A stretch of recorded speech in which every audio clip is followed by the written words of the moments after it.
let's talk about something that so many parents go through. Your child is being harmed at school, and you feel helpless. You're left wondering, what is the school's actual legal responsibility to keep them safe? Well, we're going to break it all down. So here's the big question, right? The one you're probably screaming into a pillow after another pointless phone call. Does the school actually have a legal duty to protect my child from bullying? Let's get you a very clear answer to that. Here's our game plan. We'll start with a story that might sound, well, a little too familiar. Then we'll get into the school's actual legal duty, the three pillars that hold it up, how you can prove the school failed, and we'll wrap up with a real action plan you can start using today. All right, so let's start with a scenario that plays out in schools all over the country.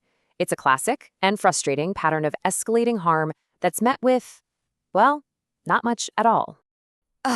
This phrase, we're looking into it. I'm sure you've heard it, but what does it really mean? Too often, it's just a way to end the conversation. It's not a commitment, and from a legal standpoint, it is absolutely not a sufficient response when a kid's safety is on the line. Now look at this timeline. This is so important. Week 1, the school is told what's happening. By week 3, the parent has sent an email with proof, bruises, dates, the whole thing. The school officially knows. That means more harm isn't just possible, it's foreseeable. And yet, fast forward to week 5, crickets. No investigation, nothing. So what happens in week 6? It escalates. Badly.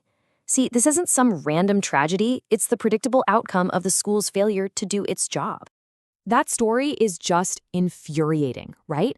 But it brings us right to the core of this whole thing. What is the school's legal duty here? Well, the answer couldn't be more clear. So let me just say it plainly, yes. 100% yes. Schools don't just have one duty. They have multiple, overlapping legal duties to protect your child from harm. This isn't up for debate. It's not a school policy you can opt out of. It is the law. And this legal requirement has a name. The school duty of care. Basically, it means that if a school can reasonably see that harm is coming, they have to do something to stop it. And just like in that timeline we saw, once you've told them about bullying, any further harm is by definition foreseeable. This isn't a friendly suggestion, it's a legal obligation. So where does this powerful duty even come from? Well, it's not just some flimsy rule. It's actually built on a really strong foundation of 3 different legal sources that all point to the same thing: accountability. These are what we call the 3 pillars. First, you've got state tort law, which deals with basic negligence.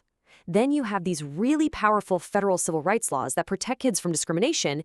And finally, you have your state's own education codes, which spell out exactly what schools must do. They all work together to create this protective shield that schools are not supposed to ignore. Now, these different pillars use slightly different language, and it's important to know the difference. State law, or negligence, is all about foreseeability. Did the school know, or should it have known, that something bad was likely to happen? Federal law, on the other hand, uses a tougher standard. It's called deliberate indifference. And that means you have to prove the school's response was just completely, obviously unreasonable. And that term, deliberate indifference, isn't just some legal jargon. It actually comes from a major Supreme Court case from 1999. It established that a school is on the hook if they know about severe harassment and their response is, quote, clearly unreasonable. It's a high bar, for sure, but it is absolutely a provable standard for holding them accountable. Okay, so you know the law is on your side, but how do you actually prove that the school broke it? That's what this next part is all about. A clear, simple framework for turning a terrible experience into a solid legal case. This is the SANI Duty Framework, and it breaks it down into 5 common sense steps. 1. You prove notice. You show them the emails, the call logs. You prove they were told. 2. You show foreseeability, that once they knew, more harm was predictable. 3. You identify the breach. What did their own handbooks say they would do, and what did they actually do or not do? 4. Causation. You connect the dots between their failure and your child's injury. And 5, and this is crucial, you document harm. We're talking medical bills, therapy costs, even things like tanking grades. I love this quote because it really gets to the heart of what this framework does. It helps you convert trauma into code. You're taking this incredibly painful emotional experience and translating it into the language the legal system understands: breach of duty, causation, damages. It's a language that school districts can't just brush off. Look, having all this knowledge is great, but it's only powerful if you actually use it. So for this last section, let's talk about how you can turn everything we've just discussed into real, concrete actions you can take right now.